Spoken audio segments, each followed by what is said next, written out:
everybody. It is that time, Larissa's Road to Motherhood segment, along with all the other parents-to-be. Now, today we are tackling an important topic that's not discussed enough, pelvic floor training.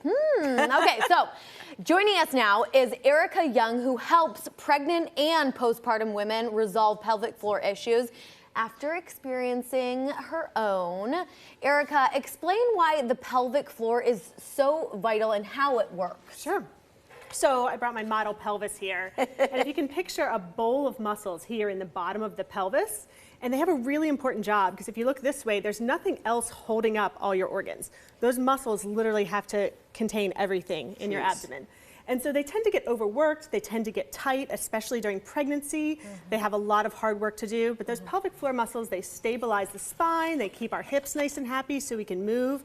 So the pelvic floor really plays a lot of roles within the body. Wow, and we have an animation I want to show because you showed me this when I came to your house. This is pretty amazing. So explain what we're seeing. Sure, so what you'll see there is that top muscle is the diaphragm, and the one along the bottom is the pelvic floor. And you can see that they work in tandem. As the diaphragm goes down, the pelvic floor should descend as well. And then when the diaphragm goes up, the pelvic floor should ascend, right? So what happens then is during pregnancy, with different postural deviations, different things, we kind of lose that connection. So in your body, if you picture diaphragm and pelvic floor, we should inhale, they should descend, and exhale, they should go back up. And oftentimes in pregnancy, the baby's in the way, it's kind of uncomfortable. So we start kind of breathing like this, and we lose that connection to the pelvic floor. It starts to lose range of motion. It starts not being able to do all those jobs that we just talked about. And of course, you only think about it when you're going, I can't breathe. You don't think about it normally. Right. And I actually went over to Erica's house, and she was working with me, showing me some of the moves that she teaches people. And I mean, one thing that really blew my mind was that you said most people are really tight. Their pelvic floor muscles are tight, which I thought was going to be the opposite of what you were going to say. Yes. So talk a little bit about Exactly. that. So let's talk about like biceps. So muscles, in order to function fully, they should be able to lengthen and then contract, all the way long, all the way short. Well, these pelvic muscles should do the same thing. They should be able to lengthen and they should be able to contract. And so what we find most often is people have this short, tight combo, weak, tight combo, where they're just kind of losing motion here, and it's just really tense. And so the old advice was do 100 Kegels at every stoplight.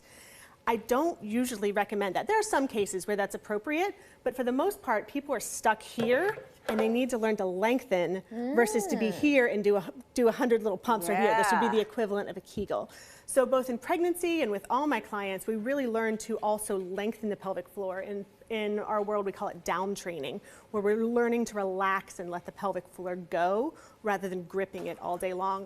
When we have that gripping is when the symptoms start to come up, where you're leaking, when you're sneezing, when you're coughing, it's really uncomfortable. Sometimes people feel that heaviness and kind of bulgy feeling. Other things that might go wrong if the pelvic floor is not moving well is back pain, hip pain, occasionally neck pain, because it provides so much stability for the body. When it's not functioning fully, it can show up in lots of different places. Wow. It's fascinating. Absolutely. Okay, so not everyone ends up having pelvic floor issues when they're pregnant, but let's say they do. What does that mean? Yeah, absolutely. So there's lots of us out there. Thankfully, the pelvic floor world is growing. The word is getting out. And so I am a postpartum corrective specialist, but I am a personal trainer. So I can kind of help people transition back to the activities, to running or doing whatever it is they want to do. There's also something called pelvic floor physical therapy. They can do more manual, hands-on work with you. And often I work in tandem. We have a lot of great people here in Nashville. We have a really great pelvic health community, and we can all work together to kind of help you get back to where you were. But the biggest thing I want to say is you don't have to live with this. Yes. You know, it's kind of our moms joke about it, like, oh, like I always pee when I sneeze. And I'm saying you don't have to do that, that there's things that you can do to restore function in the body so you don't have to deal with those things. I love that. And I know we have to wrap it up. I just want to also mention that the work you do helps with singers, helps with speakers, because it's all connected. We're going to get you back because I want you to talk more about that. So if you're struggling with your voice out there, this is the woman to go see as well. It's pretty miraculous. Thank you so much for having me, Erica. Yes. Get to know your pelvic floor, everybody. I bet you never thought you'd be hearing that. Visit ericayoungcoaching.com and make sure to follow her on social media as well.